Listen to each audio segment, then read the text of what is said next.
The title of our health presentation for today is It Starts in the Mind. As a disclaimer, I want to share that this presentation is informational and it's not intended to treat, cure, or cure any illnesses, and we're always encouraged to consult our doctor before starting or discontinuing any medication. The origin of many illnesses. According to Mind, Character, and Personality, page 63, a great deal of sickness which afflicts humanity has its origin in the mind and can only be cured by restoring the mind to health. There are many more than we imagine who are sick mentally. Heart sickness makes dyspeptics for mental trouble as a paralyzing influence upon the digestive organs. The effects of depressing emotions. According to the same source, it mentions that depressing emotions are a great injury to us health-wise, for by hindering the process of digestion, they interfere with our nutrition. While grief and anxiety cannot remedy a single evil, they can do us great harm. But cheerfulness and hope, while they brighten the pathway of others, are life unto those that find them, and health to all our flesh. So let's look at what some studies have shown us about the impact of what's going on in our mind and how it affects our bodies. Research has shown that depression is a risk factor for coronary heart disease, stroke, and even heart failure. It also would seem to appear that the progression of the coronary heart disease lessens when depression improves. So if we can remember, there's an old saying about having a broken heart and how the mind is always connected to the heart. So maybe they were onto something after all. The anxious mind. Research has also begun to suggest that anxiety could be a risk factor for the development of dementia.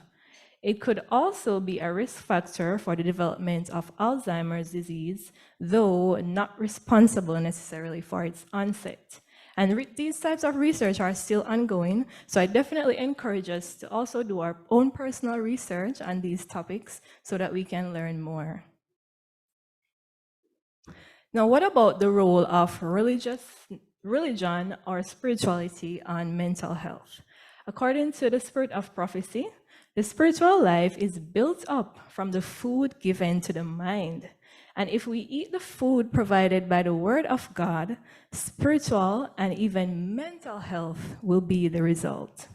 And some studies have begun to even corroborate this by suggesting that religiousness or spirituality does have positive effects on depression, but they also noted that studies have indicated that in some non-Western countries like Japan, it seems that religiousness or spirituality actually causes more depression. So that kind of got me thinking if this could possibly have something to do with the view of God, worldview, or the importance of cultural perspectives. So then, if taking care of our mind, as we're seeing, has benefits for our physical health, what are some things that we can do to better take care of our mind, since we see that many diseases start in the mind? Well, one of the first things that we can do is to begin to have a positive view of God and of ourselves as well. In the Bible, we're reminded where God tells us himself directly, I have loved you with an everlasting love. You are marvelously made. I have a plan for you, plans to give you hope and a future. And then as a reminder to parents with children, or to anyone at all, we're reminded that happy the home, happy the mind. And this is not hard to imagine. We should promote an environment or mindset that promotes happiness as much as possible. There's always going to be issues that come up, But as much as possible, we should have a positive attitude because it provides an atmosphere of health and vigor to children. Above all things, parents should surround their children with an atmosphere of cheerfulness, courtesy, and love.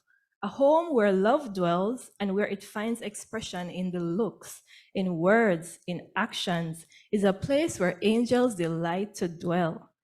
And we're encouraged, well, you are encouraged as parents to let the sunshine of love, cheer, and happy content into your hearts.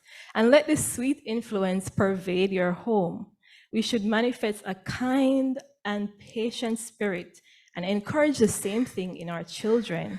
And by cultivating these habits, our homes will be to children like air and sunshine is to the vegetable world, where it imparts health and vigor. And in the same way, we'll also have health and vigor in mind and body. And then lastly, I also want to touch on another very important point, the importance of forgiving others and forgiving ourselves. And I want to share how we can do this through an example given by John Gray in his book, Men Are From Mars, Women Are From Venus. While his application was given directly to couples, it also applies to anyone. And he encourages that when there are pent-up emotions towards another person or even toward yourself, you can write a love letter of forgiveness.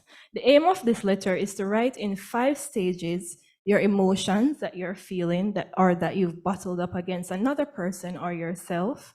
And the importance of this is that sometimes we struggle emotionally because of unforgiveness towards others or towards ourselves. And these types of emotions are never beneficial. So how does one write a love letter of forgiveness? Well, step 1, you want to address the letter to your partner or anyone at all, as if they are listening to you, as if they're present, with a heart of love and understanding. This letter can be shared with them afterwards, or in some cases, you don't have to share it if you choose not to. Next step, you can start with writing down exactly what makes you angry, sad, fearful, regretful, and then you want to make sure that you end with love, or why you choose to love this person still. Then 3, make sure that you're writing in a few sentences each of your emotions, and then take time to pause and notice the next feeling that surfaces as you write. Keep writing until you feel some amount of willingness or desire to choose to love this person. And as we know, forgiveness is a process. It does not have to work on the first try, but if it doesn't, continue to do this prayerfully. It's a really good way to get our feelings out. Even if we're not writing, we can talk to God about our feelings and ask Him to help us to forgive whoever has wronged us. And then lastly, if you chose to write, you want to take a few moments to think about what you would want to hear from this person. Whether or not they will give you the satisfaction of the response that you want, it's good that you make peace with what you would like to hear, and you can write this in a PS section. And then this is just a short example of a letter that was written from a husband to his wife. For the sake of time, I'll just go over it quickly. First, he outlined why he was angry. He's told that he felt misunderstood. He was sad because they were always arguing. He was fearful to share his feelings and afraid that they would be taken wrongly. He expressed that he's sorry that he hurt her. And at the end, he expressed that despite all that's going on, he still loves his wife and would want to work things out. And he ends the letter by reminding his wife that he still loves her. So I hope all that I've shared today is helpful in reminding us that many times disease starts in the mind. So it's very important for us to take care of our mental health, whether it be through always having a positive outlook on life, or through asking God to help us to forgive those who have wronged us, or even if we need to forgive ourselves. And then I'll end with the verse from Proverbs 4, verse 23. Keep your mind with all diligence, for out of it are the issues of life. Thank you so much for listening.